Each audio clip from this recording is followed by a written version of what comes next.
Pangulo. Ang ginamit nilang rason ay pagpasa daw ng makabuluhang panukalang batas. Pero alam nating lahat, wag na natin ikaila na ang rason kaya nagka-special session ay para sana maayos yung gusot, sigalot, bangayan, pagkakaroon ng dalawang ulo ng Senado para matapos na yon once and for all. Para sa akin, hindi na dapat tinatago yon. Yun ang marahil isa sa pinakamabigat na konsiderasyon kung bakit nagpatawag ng special session. Sang-ayon man tayo o hindi, kay Senate President Alan, Senate President Win, kailangan masettle yung issue one way or the other. Hindi pwedeng manatiling ganun ang Senado na may dalawang ulo. Hindi naman monster ang Senado na may dalawang ulo, tatlong ulo, apat na ulo. Dapat isa lang ang ulo palagi. Ikaw kagawad ka pa naman. Dapat legislative body ka.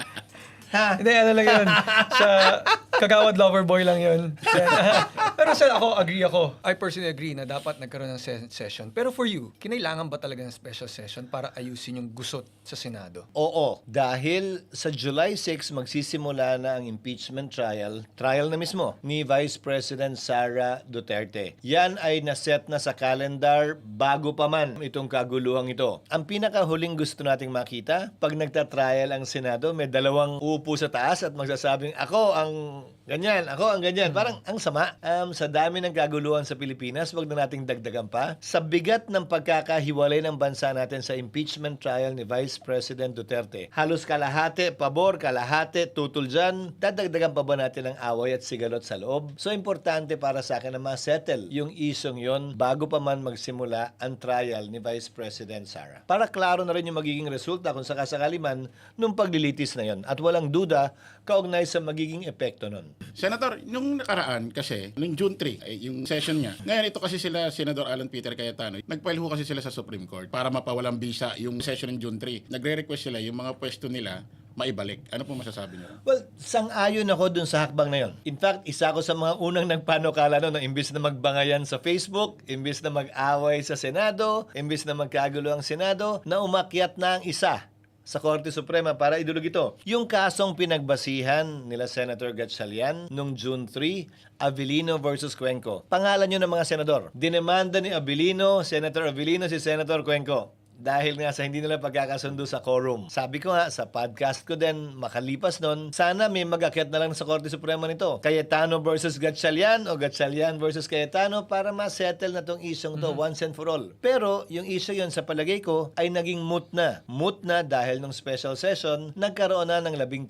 At may 13 na para ihalal ng formal ang Senate President at gayon din yung iba't ibang mga chairman ng iba't ibang komite. Ulitin ko, sang-ayon man tayo o hindi, pabor man tayo o hindi, pag nagkabotohan, sa demokrasya, ginagalang natin yung boto ng mas nakararami. Inaasahan ko na magiging pa siya ng Korte Suprema dyan kung sakasakali ay konting paliwanag tungkol sa Avellino. Applicable pa ba siya o hindi? Bagaman nagbago na yung saligang batas. Dahil yung Avellino, 1935 Constitution pinagpasahan yon. 87 na tayo. So, konting paliwanag tungkol doon.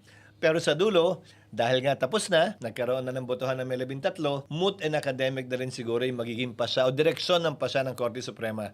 Bagaman ayokong pangunahan yung kanilang magiging. Senator, ito, interesado lang ako sa tanong na to. Yung araw po kasi na nagpatawag ng, una kasi sabi ni Mike Defensor, Blue Ribbon Committee hearing. Then nung dumating na yung araw na yun, sinabi na nila, hindi official ito. Yung araw po kasi nung nangyari yun, itong kampo nila Senator Alan Peter Cayetano, nag-file lang sa Supreme Court na nilalaman ng petisyon is ibalik sila sa dating pwesto nila. So ibig sabihin, naniniwala sila na wala na rin sila sa pwesto. Kaya siguro ba hindi na sila nagpunta dun sa presko ni Mike Defensor kasi pag nagpunta pa sila doon, nag-session pa sila doon, is foul, pwede silang masampa ng kaso. Posibleng paglabag yon sa Article 177 ng Revised Penal Code, which is usurpation. Pero sa pagitan siguro nila yon kasi parang sumama din yata ng konti yung loob ni Congressman Mike Defensor, hindi ba? Na hindi siya sinipot. Dahil sila daw ang patawag, di ba? Inimbitahan lang naman daw sila, nagpunta lang naman daw sila So hindi ko alam. Sa pagitan nilang dalawa yun. Pero tama ka, parang pag-amin na rin yung lumalabas na wala na nga, kaya nga kinakailangan ng umakyat at dumulog sa Korte Suprema. Pero tama yon. Mas gusto kong Korte Suprema magdesisyon kesa naman mag-away tayo sa Facebook, kanya-kanyang Facebook live tayo, di ba? Itatingin ko, itatingin mo. Doon na magsasagutan. Hindi matatapos yon. Pareho silang tama palagi, walang mali. So at least ito, merong arbiter, may referee na siyang magsasabi, tama ka sa bandang to, tama ka din naman sa bandang to, sa dulo, ganito dapat yan. Sen, alam mo yung kumakalat ngayon na usapin ng malita. No, bago ka lumipat sa SB 11 plus 2. Wala ka sa Malita. Ngayon, Sen, nasa Malita ka na. May Malita ka ba, Sen? What can you say about that? Malita, balita, actually parehas na yan eh. Para sa akin, bahagi na siguro yan ng tapunan ng putik sa politika. May nadagdag, may nabawas din. May nabawas. May nabawas din. May nadagdag na bagong kalaban, may nabawas na kakampi. Diba? Ang katotohanan, hindi nakabase sa kung sino ang kakampi mo o sino ang kalaban mo. Yun yung totoo. Kakampi man o kalaban, hindi ba? At kung hindi tayo sang-ayon sa ginawa ng mga nagdaang liderato ng Senado, halimbawa, kaugnay sa paggamit niyan sa mga kalaban nila, hindi rin dapat gawin yan ng kabilang panig. Dahil hindi yan nakakadagdag sa katotohanan, hindi yan nakakadagdag sa pagpapaliwanag ng issue, hindi yan nakakatulong kaugnay sa pagbibigay linaw sa kinakaharap ng ating bansa ngayon, kaugnay sa korupsyon. To answer you directly, Gawad, hindi na ako nagulat, pero tahasan kong sasabihin, hindi totoo yan. Dahil magkagalit kami ni congressman ko sa mahabang panahon at maraming nakakaalam niyan. At imposibleng mangyari yan. Maliban doon, mali din yung address nila eh. Hindi ko na i-correct address para sabihin tama yung address ko, pero mali din yung address nila. Napanood nyo ba yung senator, yung actual mismo nung press ko ni Mike Defensor, yung Did you nagsalita yung mismong ex, yung isa sa mga 18 ex-marine nung sinabi yung pangalan niya. Hindi kasi... Sa mga post-post na lang yun. Yung algorithm ko nga, wala na sa ganyan eh. Kaya payapa ang buhay ko eh. hindi ako nagpapa-apekto sa ganyan. Kasi masistress ka lang, di ba? Pag may nagsusumbong, hayaan nyo na yan, okay na yan. Hindi naman totoo eh. So hindi ko siya napanood. Actually, Senator, sobrang nakakapagduda kasi yung isang 18 ex-marine na nagsabi ng pangalan nyo. Kasi yung mga lumang 18 ex-marine nakapagpasa na ng affidavit. Wala yung pangalan nyo ron. So kung ang magsasabi ng pangalan nyo, yung dating mga 18 ex-marine na wala naman yung pangalan sa dating affidavit, so kaduda-duda. So ibig sabihin pala nangyari ganito, Senator. New 18 ex-marine, new damay. Ganun.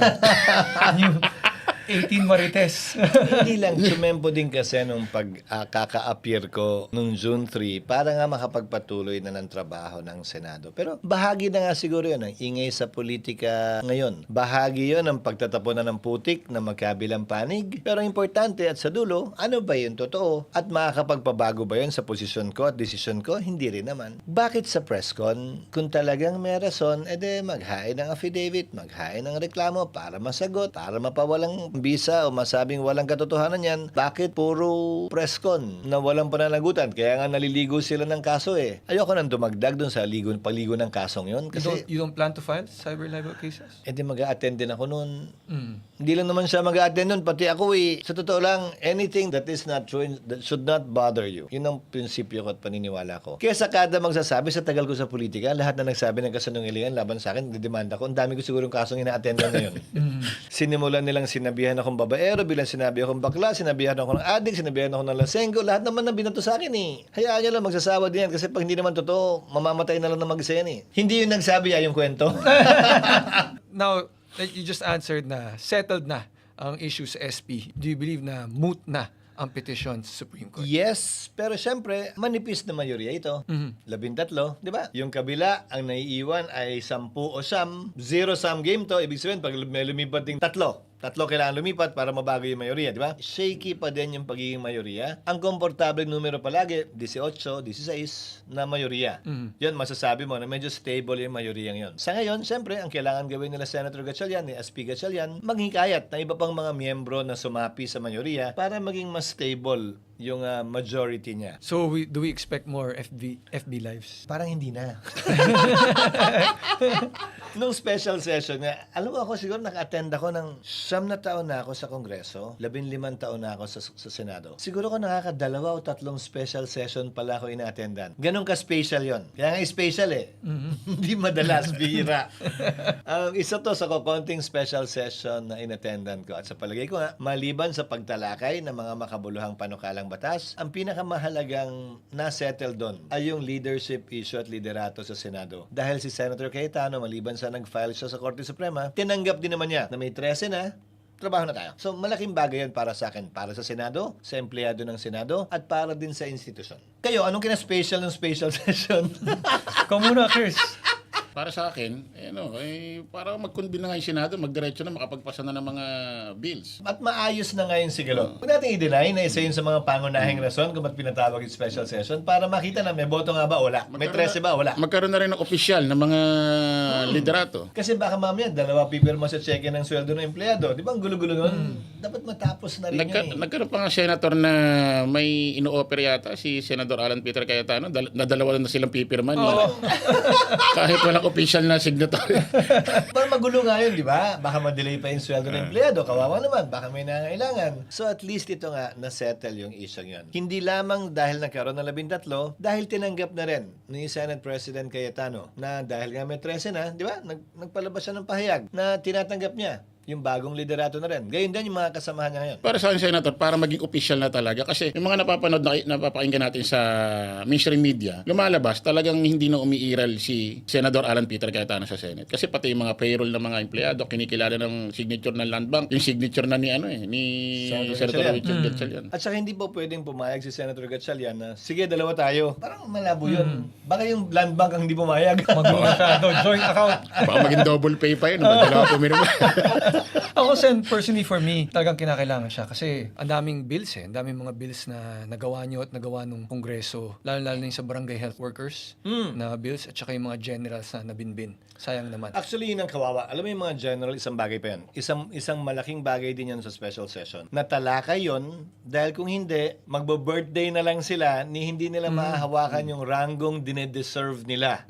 Bago man lang sila mag-retire. Importante yun kasi kung hindi nila mahawakan ng formal yung rango ng opisinang ino-occupy na nila, yung retirement nila hindi nakabase dun sa ranggong yun. So malaking bagay para sa kanila yun. Bagaman 4-5 yata sila, dapat din gawin ng Kongreso yun, ng Commission on Appointments, dahil trabaho namin yun. At nagkataon lang naapektuhan sila dahil nga sa sigalot at away, kaya na-delay, nabinbin eh.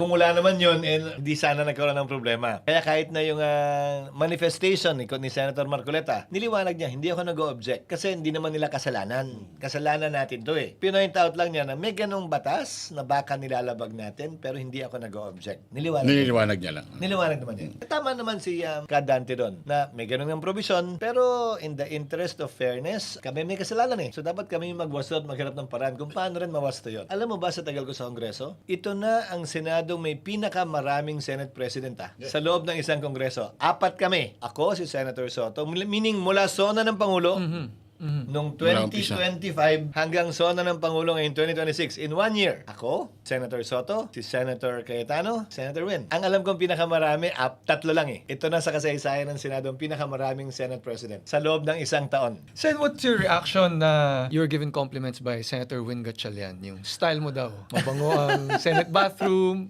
malinis ang garden. Do you take it as a compliment or I take it as a compliment and I thank him that somebody like him appreciates the small things dahil isa lang naman yun sa maliliit na bagay. Ang turo kasi sa akin ng marami kong mga kaibigang negosyante, pag may restaurant ka, ang pinaka-importanteng kwarto ng restaurant mo yung banyo. Pupuntahan ka, babalikan ka base sa banyo. Yan, tinuring kong parang ganon yung Senado. Tahanan namin yun, pinupuntahan niya na napakaraming bisita. So dapat, isa sa unang-unang sigasuin mo na maayos, malinis yung banyo para balik-balikan ka. Napakasimpleng bagay nun actually pero napapabayaan na palagi. Pangalawa, siguro nagmana lang sa akin si Senate President Gatchalian. Pareho kaming masinop. Pareho kaming OC sa mga maliliit na bagay. Dali ka nga kung masinop ka sa maliit na bagay, mas magiging masinop ka sa malaking bagay. Senator, may lumalabas kayo sa social media at sa mainstream media. Ito si Senator Tito Sen. Tinalok daw sa inyo yung Senate President tempore. Tinanggahan niyo raw. Ano pong masabi niyo raw? Hindi siya nag-alok. Iba nag-alok. Isa sa mga miyembro ng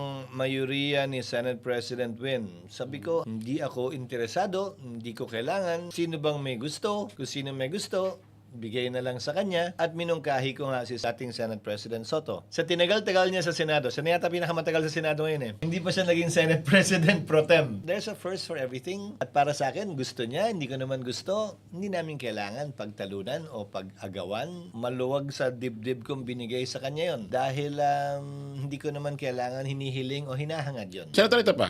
May lumalabas pa rin sa social media, mainstream media. Itong mga nangyayaring ito, palitan ng liderato, pati yung former 9 inyong grupo, yung dating majority. Pero para sa inyo, may kinalaman din ba itong special session talaga sa impeachment trial ba talaga ng VP Sara to? Yung special session, wala akong nakikitang kaugnayan sa impeachment trial ni VP Sara. Bakit? Yung schedule ng pre-trial na naganap kahapon, yung pag-submit ng pre-trial brief na naganap ng Lunes, yung magiging trial na mismo pagdating ng July 6, lahat yan pinagkasundoan sa pagitan ni Senate President Cayetano at ni Senator Tito Soto bilang minority leader at that time at ng lahat ng senador.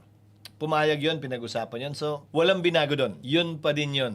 Hindi na bago yun. So wala akong inaasahang may kinalaman yun doon. At yung sigalot sa Senado, wala rin ako nakikitang kinalaman sa impeachment dahil yung mga kilala, sinasabi nila, sigurado acquittal na yan, sigurado conviction na yan. Naghalo-halo eh. Di ba naganda halo-halo na eh. So hindi mo masasabing galaw ito pabor o kontra kay VP Sara. At saka para sa akin, nasa interes ng Senado bilang isang institusyon. Nasa interes ng bansa natin bilang isang lahi na maging patas, parehas at kapanipaniwala ang pagdinig. Kung hindi, mas magdudulot ng away, bangayan at sigalot yan. Imbis na sana, masettle yung issue at magkaisa tayo, magkaiba man tayo ng pananaw. Pero Sen, may kumakalat din ngayon na you will be the presiding officer of the impeachment trial. A lot are saying that some want you, government trusts you, the majority trusts you. You have any thoughts on that? Are there any truth to that? Is there any truth to that? Wala pang ganun pa siya. Pagpapasa niya ng impeachment court pag nagsimula kami sa July 6. Kung ano man ang sinasabi ngayon, lahat yan puro haka-haka pa lamang. Pero siguro nanggagaling yan dito. 5 lamang ang abogado kasi sa Senado eh. Senate President Alan Cayetano, Senator Pia Cayetano, Senator Marcoleta, Senator Kiko Pangilinan, and me. 5 lang kaming abogado out of 24. So siguro yun ang tinitingnan nila na isa doon sa 5 ang angkop, ang bagay na mag-preside. Lalo doon sa sitwasyon na hindi abogado ang Senate President. Bagaman wala namang requirement na dapat abogado ang Senate President. So siguro doon ang gagaling yung mga haka-haka, yung mga proposal, yung mga panukalang ako magpe-preside o kung sinong abogado magpe-preside. Ang importante, gaya nga ng sabi ko, basta maging parehas, patas, hindi lang parehas at patas. Hindi lang aktual na parehas at patas. Dapat mukaring parehas at patas. Hindi pwedeng aktual lang kasi baka hindi naman naniniwala, di ba? Actually, there's a phrase about that in law. You must not only be impartial, you must also appear to be impartial. So, hindi pwedeng aktual lang. Maski yung pananaw at tingin ng tao, dapat ganun din. Yun yung mahalaga. Nako, may mga hindi impartial yata. No, Sen, speaking of being impartial and being fair, patas, I'm sure you know there are senators that have pending or currently have cases and they'll be senator judges. Any thoughts on that? Yung iba nakulong na, yung iba sabi makukulong. Isa-isahin natin. Can they effectively do their jobs? Sino man ang iniimbestigahan, hindi mapipigilan ng investigasyon dahil lamang senator judge sila. Sino man ang may pending na preliminary investigation, hindi rin mapipigilan yon, tuloy lamang yung pagsagot nila at pag-imbestiga, hindi titigilan dahil lamang senator judge ka. Ngayon, kung ikaw ay kinasuhan na, depende sa kaso, tulad ng sa kaso ni Senator Jinggoy, may kaakibat yon na suspension agad. Preventive suspension man o suspension pendente lite. So yon may epekto sa kaso yon. Bakit? Dahil hindi siya makakaparticipate. Ang senator judge nakaupo bilang senator judge dahil senador siya. Kung suspendido siya pansamantala, yung period ng suspension, hindi siya pwedeng manilbihan bilang senator judge. Pag na-lift yung suspension, pwede, pero kailangan humiling pa ng pahintulot sa korte kung papayagan ng korte na makaparticipate siya either online or live dun sa hearing, dun sa trial. So yun yung magiging epekto. Pero yung mga nakabinbin na kaso na bailable naman o nasa preliminary investigation pa lang, tuloy lang yun. At sasagot lang yun. Ihintayin natin hanggang sa dumating sa dulo. Ifa-file ba yung kaso o i-dismiss? Wala namang pipigil doon. Walang immunity binibigay sa senator judges ang pagkakaroon ng impeachment trial. Senator, paano na kayo magiging diskarte ng impeachment trial pag nagsimula na? Kasi mayroon ng senador na nakulong, mayroong mga iniimbestigahan ngayon. Paano kayo magiging gulong ng... Personally, wala ako nakikitang may kinalaman yun doon dahil kung ano makikita ko sa testigo bilang senator judge, yun din yung mapapanood nyo eh. Kung ano yung ebidensyang makikita ko bilang senator judge dahil open to the public ito, yun din ang mapapanood ng ordinaryong mga kababayan at mamamayan natin. Hindi pwedeng ikubli o itago yon. At napakahirap magdesisyon ng klarong-klaro yung ebidensya tapos sa kabila ka? Parang ang hirap gawin nun. Parang hindi ko nakikitang ginagawa o gagawin yun ng sino man sa mga senator judges. Maliban na lang kung close fight Maliban na lang kung parang sa basketball ba, 1 puntos lang ang lamangan. Yun, pwede mo bang sabing depende na sa pagkakakita mo. Pero kung klaro, mahihirapan kahit sinong senator judge. May kaso ba na wala? Kakampi man ng administrasyon o hindi? Kakampi man ni Vice President Sara o hindi? Mahihirapan silang pumosisyon taliwas dun sa sabay-sabay nating napanood at nakita kung sakasakali sa trial. Ito pa, Senator, yung nakarang naudlot na may nag-walkout yung dating minority na hindi sila pabor doon sa aatin ng session yung nakakulong, magkakaroon ng botohan kahit nakakulong yung Tama. senador. Although wala pang botohan nangyayari ulit na gano'n, komportable ba kayo sa gano'n? Hindi ako sang-ayon sa walkout eh.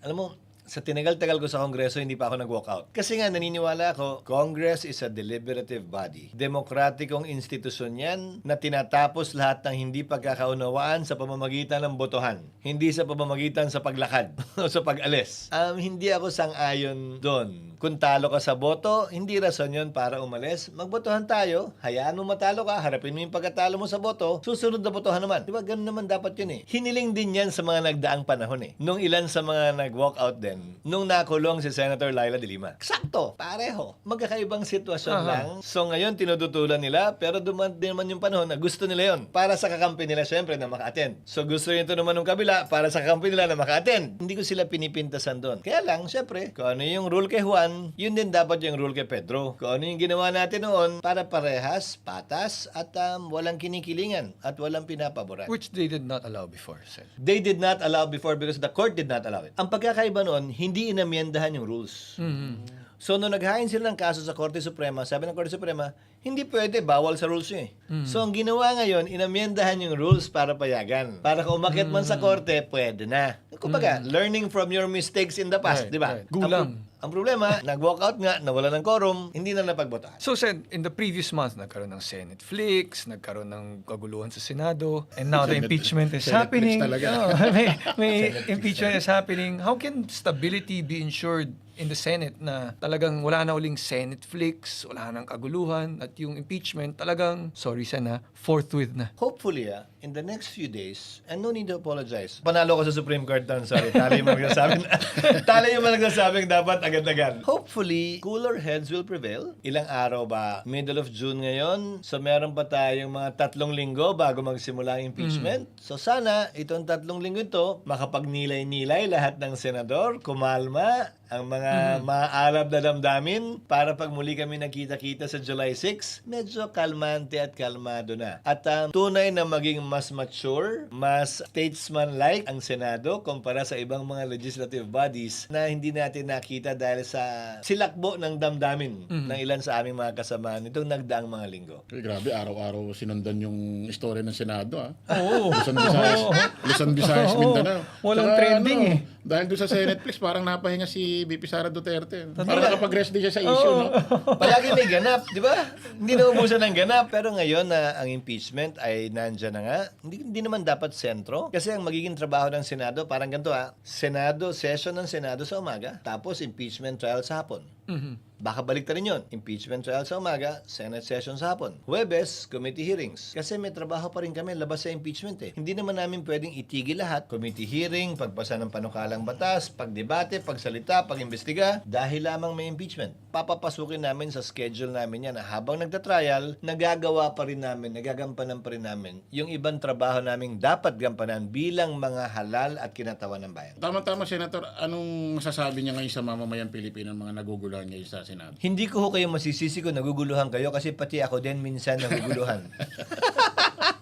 Kakaibang mga panahon ito para sa ating bansa. Sana malampasan natin ito. Itong panahon ito, sinisimbolo halimbawa ninyong dalawa, ang pagkakaroon ng iba't ibang pananaw. Yung hidwaan, yung pagkakaiba ng opinyon sa parehong bagay, sobrang lalim at sobrang lawak na parang ang hirap ng pagtugmain at paghilumin. Yun yung hamon sa ating lahat ngayon. Paano tayo makakapagtulungan sa kabila ng matitinding pagkakaiba natin ng opinyon sa maraming mga bagay na malapit sa ating puso at isipan. Paano natin maisasantabi yun para magtrabaho sa kabila ng pagtutol mo sa sinasabi niya o sa sinasabi mo o sa sinasabi ko? Yun ang hamon sa ating lahat. That is advanced democracy for me. For me, this is actually a good training ground for every Filipino na makita na yung pagkakaiba natin ng pananaw sa larangan ng politika hindi dahilan para dumating sa level na magbangayan, mag-away o magsakitan tayo. Hindi ito dahilan para maging hadlang hadlang na hindi tayo magtulungan kapag kailangan natin magtulungan. Kasi darating at darating yung panahon na magkakaiba talaga tayo ng pananaw at matindi yung paniniwala natin. Ikaw, Chris, sa kabila ng mga nangyari sa Senado, sa Senate Flex ka nga, sabi mo, umaasa ka ba nalampasan na yan ng Senado natin? Or may chance bang bumalik muli sa pagkakaroon ng Senate Flex? Actually, naisip ko yan, Senator Kaso sabi ko, parang hindi Parang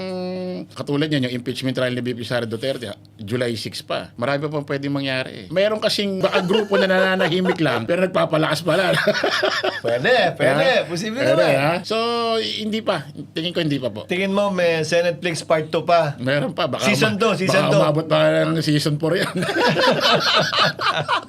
Ikaw, Kagawan. Ako, honestly, Sen, I am hopeful. I am optimistic that the new leadership in the Senate gives stability to the country. Na tuloy-tuloy na ma-forthwith na impeachment, tuloy-tuloy na maging stable na yung takbo ng gobyerno natin because it does not benefit anybody, yung power struggle. And I really hope yung kung merong mang Senate Flicks, maging FB Live na lang. Para sa akin, siyempre hopeful ako na ang Senado maayos na. Yan ang bahay, tahanan na kinabibilangan ko. At sino ba naman ang may gusto na may sigalot, may gulo, may away at bangayan sa sarili at sa loob ng sarili mong tahanan? Iyakan, bangayan, sigawan, walkoutan, wala namang may gusto niyan. Sa tinagal-tagal ko sa Kongreso, sa totoo lang, hindi ito isa sa mga magagandang highlight, ika nga, ng paninilbihan ninuman sa Senado, sa Kongreso o sa Kamara. At ako'y nananalangin na sana tunay nga malampasan na ng Senado yan sa kabila ng ating pagkakaiba-iba ng pananaw, sa kabila ng mga matitinding paniniwalang pinangahawakan nating lahat kaugnay sa anumang kulay ng politika. Sana may santabi natin yon kapag may trabaho tayong kailangan gawin at kapag kailangan natin magtulungan para sa ating bansa at sa mga kababayang nangangailangan,